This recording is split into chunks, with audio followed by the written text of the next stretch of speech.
I will always support Israel's security. I will bring with me an unshakable commitment to Israel's security. An unshakable commitment to Israel's security. In 2008, Senator Barack Obama ran for president as a pro-Israel candidate. Now, let me be clear. Israel's security is sacrosanct. It's sacrosanct. It's non-negotiable. It's non-negotiable. He placed himself in the mainstream of American opinion on Israel and the Middle East. With secure, recognized, defensible borders. And Jerusalem will remain the capital of Israel, and it must remain undivided. 3 years later, Obama is defending his record on Israel.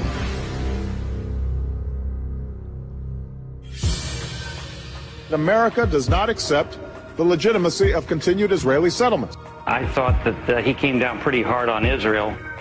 He didn't have a full grasp of what the region really looks like. This president has done more to delegitimize and undermine Israel's position in the world than any other president. President Obama claims his administration has done more for Israel's security than any other. He says his critics are distorting his record for partisan gain. The way that this was presented to the Israelis is you have to do the following, and the Palestinians have to do nothing in return. This is not the way you treat an ally. As Israel faces growing threats in the region, the Iranian nuclear program, an uprising in Syria, the rise of Islamic extremists in Turkey and Egypt, the terrorist groups Hamas and Hezbollah building larger stockpiles of missiles, the friendship of the U.S. president has never been more important. What has President Obama's record on Israel really been? The Obama administration was, from the very beginning, under the spell of some very conventional views that, first, the Bush administration had poisoned the well, had poisoned relations between the United States and the larger Muslim world, and second, the key to all the many problems that afflicted the Middle East was the dispute between Israel and the Palestinians. If you could solve that, all the other problems would fall into place. Obama began his presidency with a campaign of outreach to Muslims. He granted his first television interview as president to Al Arabiya, an Arabic language news channel. At a global summit, he greeted the Saudi king with a deep bow. He traveled to Turkey, Saudi Arabia, and Egypt, but each time skipped Israel. Now what I'd like to do is take some questions. I want to make sure that we end before the call to prayers. In Saudi Arabia, Obama accepted an award from King Abdullah. Ladies and gentlemen, the President of the United States. The next day, he delivered a landmark speech to the Muslim world in Cairo, fulfilling a campaign promise to speak from a Muslim capital in the first 100 days of his presidency. Assalamu alaikum. I feared in advance the speech would be a terrible mistake, but it was worse than my worst fear. The United States does not accept the legitimacy of continued Israeli settlements. It is time for these settlements to stop. There was an attempt here to put some distance between the United States and Israel. I think that's part of the reason why you're seeing the response that you saw in that auditorium. I think it's very dangerous. That the aspiration for a Jewish homeland is rooted in a tragic history that cannot be denied. On the other hand, it is also undeniable that the Palestinian people, Muslims and Christians, has suffered. For him to stand up there and say that the Holocaust was a moral equivalent to the way the Israelis are treating Palestine right now, it's just an outrageous comparison. He did more in 3 minutes to delegitimize the existence of Israel than any president in American history. Thank you. For Israeli officials and for the citizens of the State of Israel, I think they were quite concerned that his narrative of Israel seemed to fit the sort of the resentful and rejectionist narrative of lots of Middle Eastern actors, that the only reason for the State of Israel was because of the Holocaust. I think it showed right there he didn't quite have a full grasp of what the region really looks like. In that speech, he suggested addressing all Muslims of the world, that all Muslims of the world have a special interest where Israelis build apartments. Obama also launched a new approach to Israel. It began by demanding that Israel make unprecedented concessions to the Palestinians and questioning Israel's desire for peace. There was this phone call he had with a group of American Jewish leaders, and he said that it was a problem that there was no daylight between the United States and Israel. And he said that this didn't advance the peace process. What we needed to do was show daylight between the U.S. and Israel, and the United States needed to push Israel. Obama lectured Jewish leaders that Israelis must engage in serious self-reflection about their commitment to peace. The Obama administration demanded from Israel what it called a settlement freeze, a complete cessation of any building by Jews on land claimed by the Palestinians.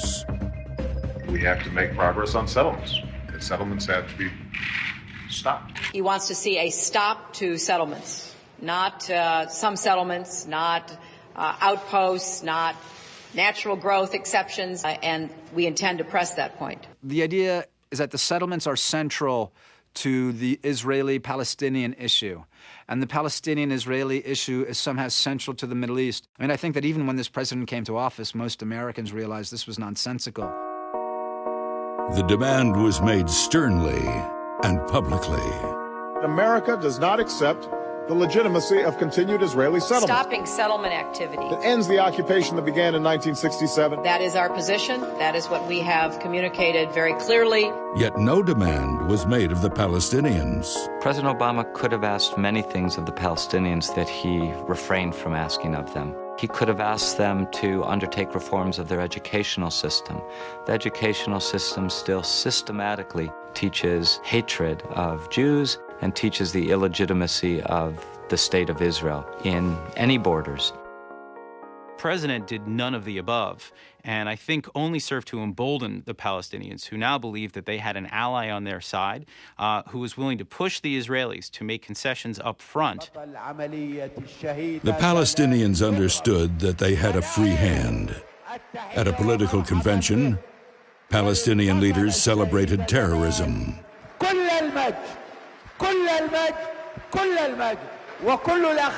Obama had no comment.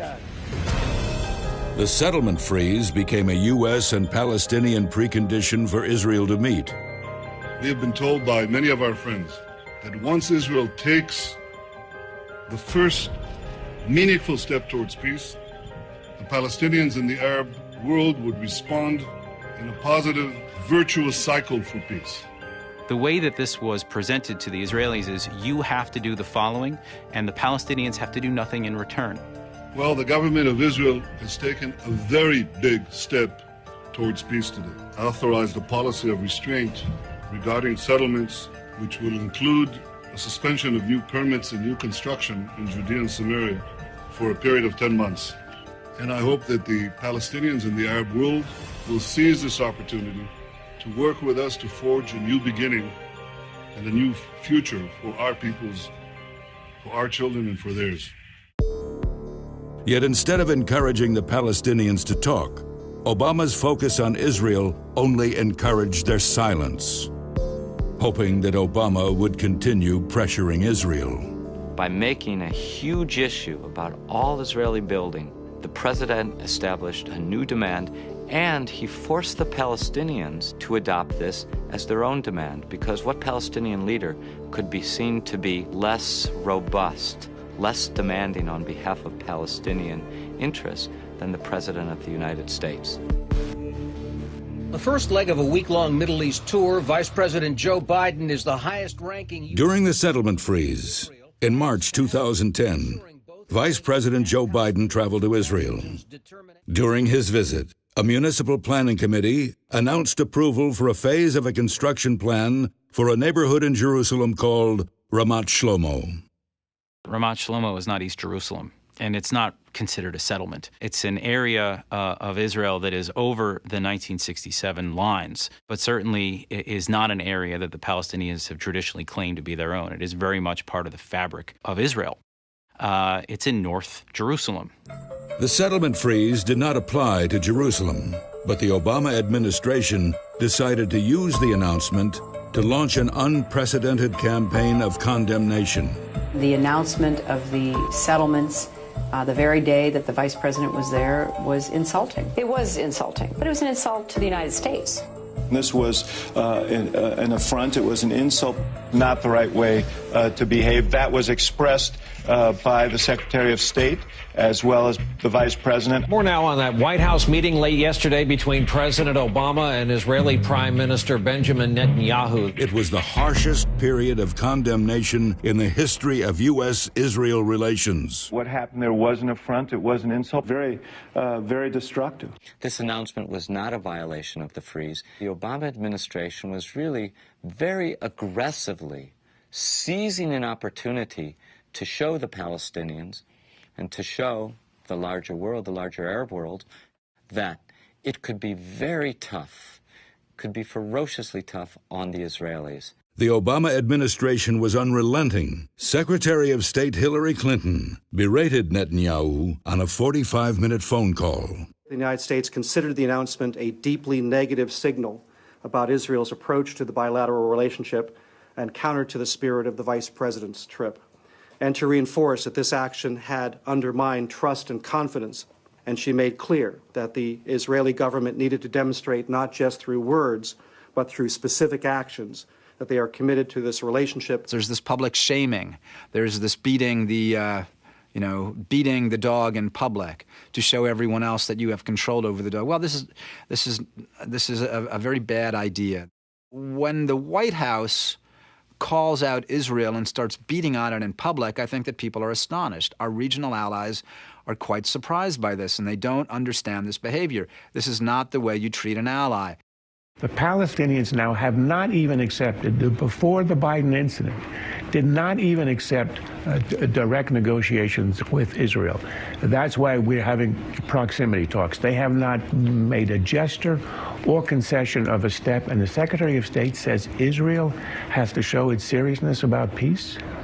Now that is an insult. Israel has been looking for a peace agreement since the last 62 years. Something else happened during the settlement freeze. Mahmoud Abbas, the president of the Palestinian Authority, held a celebration to honor a terrorist who murdered 37 Israelis.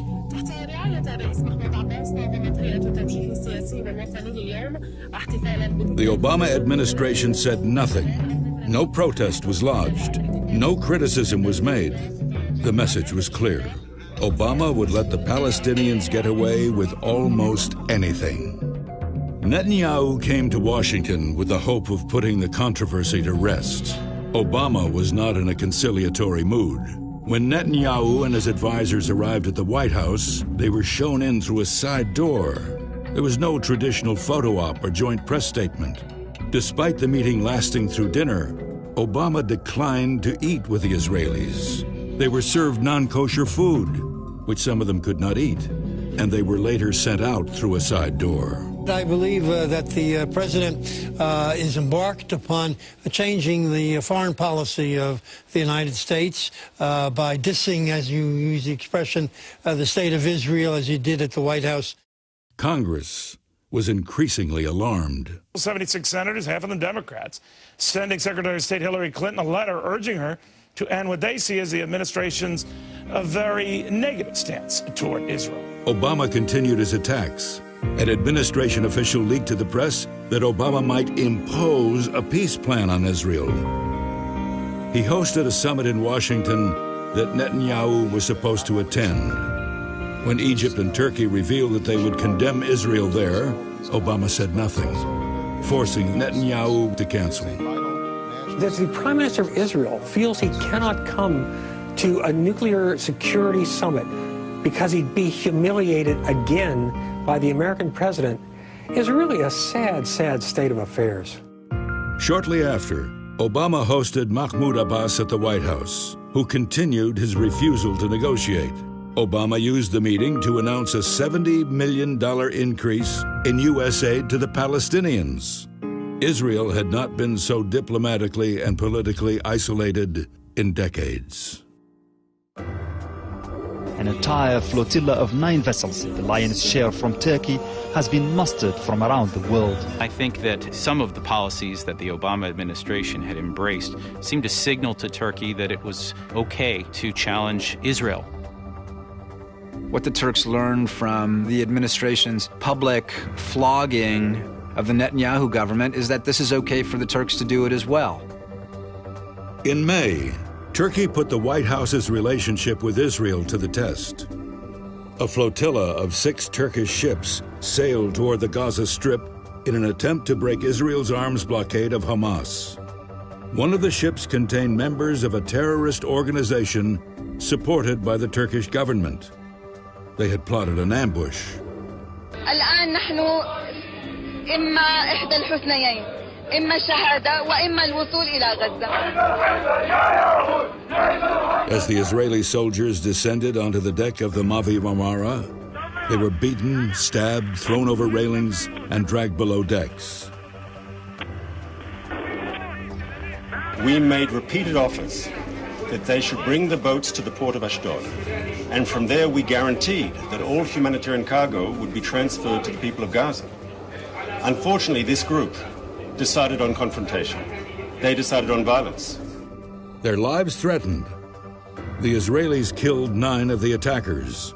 Condemnation of Israel was instantaneous, led by the Islamist Turkish Prime Minister.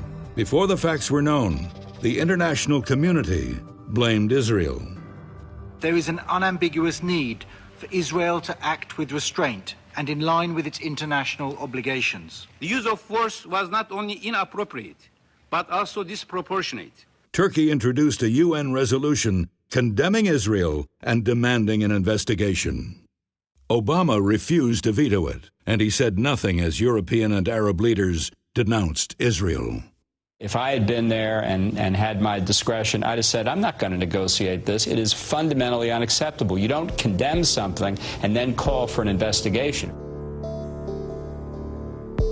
In the days after the incident, the facts came out. The attack was carefully planned in advance. The soldiers acted in self-defense. But Obama would not defend Israel. Turkish leaders demanded that Israel apologize for killing the terrorists and end the blockade on Hamas. They escalated their threats against Israel. Obama pressured Israel to apologize. He never called on Turkey to stop its threats. Obama calls the Turkish Prime Minister one of his 5 closest friends among world leaders and his closest friend in the Middle East. It was amazing to watch the timid approach of this administration in the wake of this crisis. If in fact the relationship between Erdogan and Obama is as close as it is, why was it that the President of the United States, the President of the most powerful country in the world, could not bring the Turkish leader to heel? Why was it that he could not rein him in and prevent him from engaging in some very dangerous activities? The Obama administration continued blaming Israel, only encouraging Turkey's attacks. Defense Secretary Leon Panetta is warning Israel is becoming increasingly isolated in the Middle East, and he says Israeli leaders must restart negotiations with Palestinians and work to restore good relations with Egypt and Turkey. Robert Gates lashed out at Prime Minister Benjamin Netanyahu, calling him an ungrateful ally, and said he was responsible for diplomatically isolating Israel and harming American interests. The administration has sought to put the onus on Jerusalem here, rather than trying to rein in Ankara and trying to rein in Cairo and trying to discipline them, which is very, very important and will become more important in the coming years as well as Islamists are more influential in the region. Each time Obama has rebuked Israel, Turkey has repeated the charges. Like Turkey, the Palestinians also decided to pursue a new path, hostile to Israel and certain of little opposition from President Obama. At the UN, they pushed a resolution declaring Israeli settlements illegal, in opposition to long-standing U.S. policy. Yet Obama refused to say whether he would veto it. His silence encouraged the Palestinians. despite President Obama's lengthy phone call with Palestinian President Mahmoud Abbas, urging that the resolution be pulled. Abbas turned Mr. Obama down. Obama's UN ambassador vetoed the resolution, but then delivered an anti-Israel tirade at the Security Council. We reject, in the strongest terms, the legitimacy of continued Israeli settlement activity, corroded hopes for peace and stability in the region, devastates trust between the parties, and threatens the prospects for peace. Congress was astonished. You repeatedly refused to publicly commit in advance to veto that resolution, leaving Israel essentially twisting in the wind. Many of us read this as, we agree with the demonizing, condemnation, and vilifying, but we regrettably have to vote against it. We threw our friend and ally, Israel, to the wolves. The lesson seemed to be clear. Obama may oppose the Palestinians, but he would do so quietly and timidly. But Israel would be treated once again to public flogging. 2 weeks later, Obama again questioned Israel's commitment to peace, this time to Jewish community leaders visiting the White House.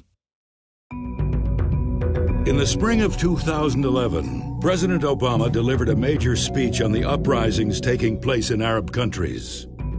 He used it to announce a surprising policy change on Israel, hours before Prime Minister Netanyahu boarded a flight to the United States. We believe the borders of Israel and Palestine should be based on the 1967 lines with mutually agreed swaps.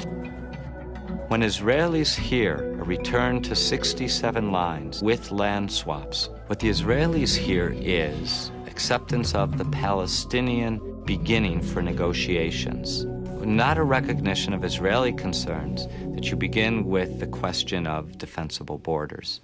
So this was a kind of slap in the face or throwing down of the gauntlet. The Palestinians had long claimed that all the territory on the eastern side of the 1967 borders was theirs, and the president seemed to legitimize these claims. Now, it's important to remember that these lines were never borders. They were never political borders. They were armistice lines after the 1948-1949 war, and that happened to be where the guns fell silent. And what the president was saying is that this was no longer something that needed to be negotiated, that this was being imposed by the President of the United States. Netanyahu's visit to Washington was instantly transformed into a confrontation.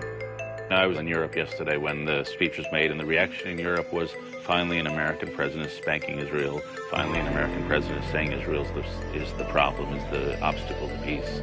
And when the Israelis feel that from the European community, when they feel that from the Arab world, that interpretation, believe me, it's not an inducement to peace. And for the president to pick this fight in this particular circumstance seems to me not a worthy thing to do. Leading Democrats repudiated Obama. Everyone knows that the 1967 lines are simply indefensible for Israel, and for the president to emphasize that, I think, was a very big mistake.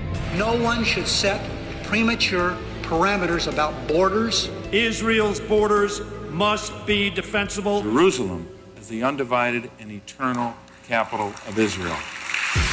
At the heart of the disagreement is Israel's right to defensible borders. Retreating to the pre-1967 lines would remove Israel's presence on the border between Jordan and the West Bank, allowing arms to flow into the mountains of the West Bank that overlook Israel's major cities. This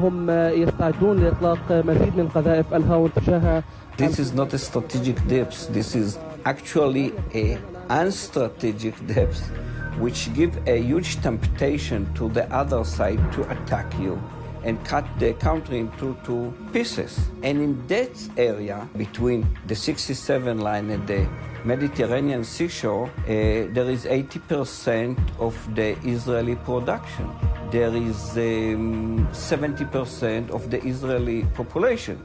The 67 line, it's a big temptation to attack you. We have to fight terrorism effectively. And the 67 line is actually a mortar range from all the Israeli main cities.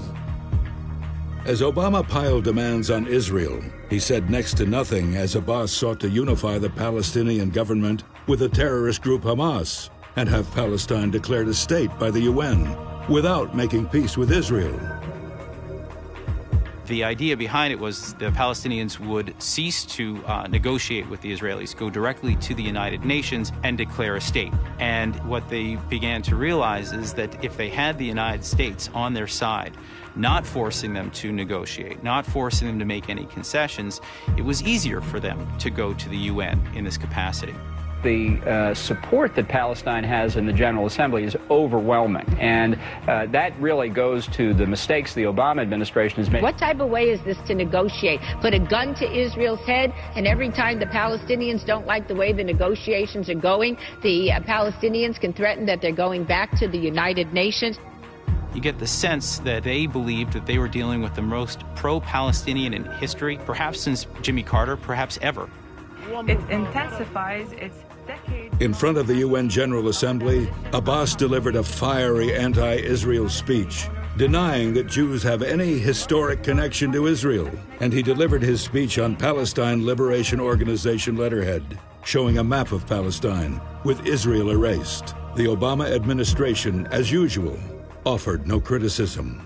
While the Obama administration was applying a great deal of pressure on Israel, the Palestinian Authority under Mahmoud Abbas was in direct negotiation with the Hamas terrorist organization the entire time, trying to work out a unity deal, and the United States was silent. The United States clearly was opposed to Hamas participation, but was very careful not to challenge this notion of a unity government. Israel was not so quiet in opposing Hamas. But Israel will not negotiate with a Palestinian government backed by the Palestinian version of Al-Qaeda. That we will not do. So I say to President Abbas, tear up your pact with Hamas. Sit down and negotiate. Make peace with a Jewish state. If you go to Palestinian schools, Israel is not mentioned there, talking only about their issue. The Shaheed, the suicide bombers are actually the big heroes of those kids. When we talk about peace, we need to see what is behind it. It's not just a political arrangement and some security arrangements. We need to see the people, and in this process, the people were left behind. So terrorism prevailed, and I don't see the educational and cultural approach to this peace. If you talk about peace, do what we do. We talk about peace, we talk about democracy, we teach the children that these are the basic issues. It's a cultural, educational process, and we are very far from it. Barack Obama and Nicolas Sarkozy are now being quoted from a conversation they had about Israeli Prime Minister Benjamin Netanyahu. The exchange was overheard at the G20 summit. Sarkozy reportedly said of Netanyahu, quote, "I can't stand him anymore. He's a liar." President Obama then responded, "You may be sick of him, but me, I have to deal with him every day." Barack Obama has lectured Israel more than her enemies. He has pressured Israel to apologize to her attackers. I think he's handled the relationship with Israel in a way that has encouraged Israel's enemies. He singles out Israel for condemnation over and over again, but says in speeches that Israel has no better friend. He blames Israel for the lack of peace talks, but not the Palestinians, who have refused to come to the table for years. He says his commitments to Israel's security is unshakable, but he pressures Israel not to take military action against Iran. The President of the United States has rightly or wrongly portrayed a weak America and created a perception of a weak American president. The words of Barack Obama, the campaigner, were reassuring to friends of Israel. The actions of Barack Obama, the president, have been alarming and damaging to a relationship of trust between our two democracies. Barack Obama promised to be an unwavering friend and defender of Israel. It is deeply unfortunate and dangerous that he has failed to keep this promise. I urge Jews all over the country to vote for him, saying that he would be just as good as John McCain on the security of Israel. I don't think it's true anymore.